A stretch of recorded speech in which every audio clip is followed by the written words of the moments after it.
2026 онд ордуудад хэрхэн өөрчлөлт, шинжилэлт орох талаар хүрэх гэж байна.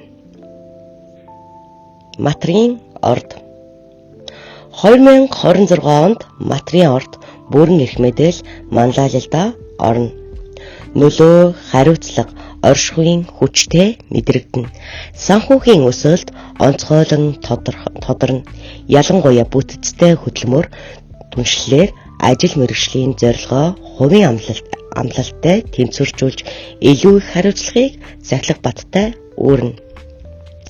Шийдвэр жинтэй, үх хүчтэй манлайлал хүлээн зөвшөөрөгдөнө.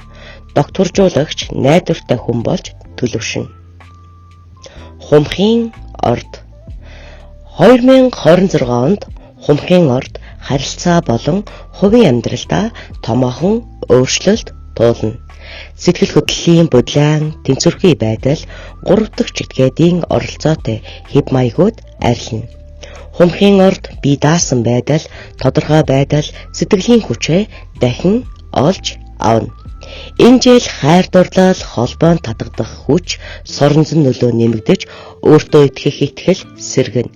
Жинхэнэ байдал, алсын хараагаараа бусдыг урамшуулна. Өөрийгөө үнэлэх, үнэлэмж, харилцаа, амьдралын чиглэлд өсөлт гарч, урагш чөлөөтэй алхах боломж бүрдэнэ. Загсны орд.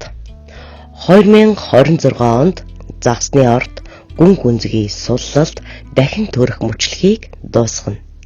Энэ жил дэвшил, хүлээн зөвшөөрөгдөх утга учиртай өөрчлөлтийн жил. Удаан үргэлжилсэн дарамт, тодорхойгүй байдал, сэтгэл зүйн хүнд ачааллаас гарч боломжууд нэгдэнэ.